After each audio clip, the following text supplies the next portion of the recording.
সেদিন বিকেলে চলে গিয়েছিলাম পূর্বাঞ্চল 300 ফিট। কি করেছিলাম আজকে আপনাদের সাথে শেয়ার করব।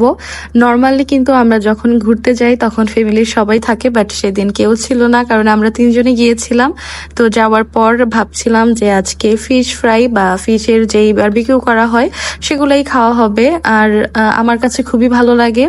ফিশের বারবিকিউ কিন্তু অনেক বেশি মজার, বাট ফিশগুলো ওরকম ফ্রেশ ছিল না, সে কারণে আর ফিশের বারবিকিউ করা মানে আমরা অর্ডার করিনি, শুধু লইট্টা ফ্রাইটা অর্ডার করেছিলাম। লইট্টা ফ্রাই কিন্তু অনেক বেশি ভালো লাগে। আর এই রেস্টুরেন্টগুলা ছিল লেক পাড়ের কাছে, মানে নদীর কাছে। আর এখানে বসে খাবার খেতেও কিন্তু ভালো লাগে। দেখতে বোঝা যাচ্ছে যে অনেক ঠান্ডা ছিল, বাট রোদ ছিল না, কিন্তু ভালোই গরম ছিল, কোনো বাতাসই ছিল না। প্রতিবার যখন আসি তখন তো সবাই আসি, এবার একা একা লাগছিল, তারপরও এসে পড়েছি।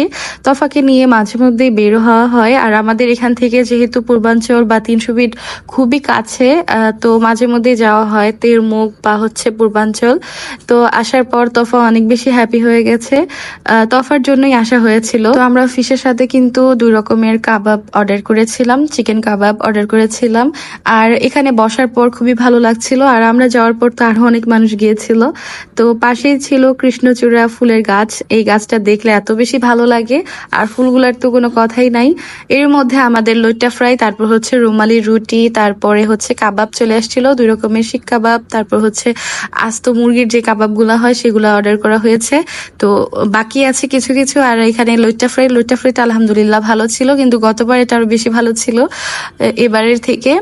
তো অনেক মজার ছিল। আর বাহিরে বসে এভাবে খেতে কিন্তু ভালোই লাগে। সবচেয়ে বেশি মজার হয় কক্সবাজারের লইট্টা ফ্রাই। কক্সবাজারে যাওয়ার পর এমন কোনো বেলা নেই, মানে সকাল বা বিকেল দুপুর যে কোনো যখনই আমরা খাবার খেতাম লইট্টা ফ্রাইটা কমন থাকবেই। আর মাছের ভর্তার পাশাপাশি এই গরম গরম লইট্টা ফ্রাই যে মজা হয় খেতে। তো এখানেও মোটামুটি মজাই ছিল, মানে কাছাকাছি ছিল কক্সবাজারের সিমিলার।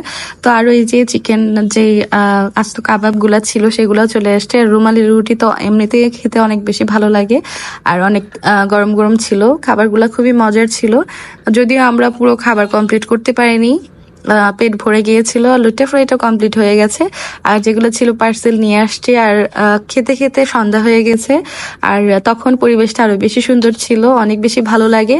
লাইটিং করা থাকে, এখন তো সব রেস্টুরেন্টের মধ্যে লাইটিং করা থাকে, দেখতে কিন্তু অনেক বেশি ভালো লাগে। এত খাবার খাওয়ার পরও রাত্রে কিন্তু আমাদের ডিনারের দাওয়াত ছিল আপুর বাসায়। তো এরপর আপুর বাসায় গিয়েছিলাম, আর আপুর বাসায় গিয়ে কি খেয়েছিলাম আর কি করেছিলাম নেক্সট ব্লগে শেয়ার করব। এই ব্লগে যেহেতু শেয়ার করলে অনেক বেশি বড় হয়ে যাবে। তো যারা আজকের ভিডিওটা দেখেছেন, কার ভালো লেগেছে কমেন্টে জানাবেন। আর এরকম ভিডিও পেতে পেজটি ফলো দিয়ে রাখবেন, চ্যানেলটি সাবস্ক্রাইব করে রাখবেন। আল্লাহ হাফেজ।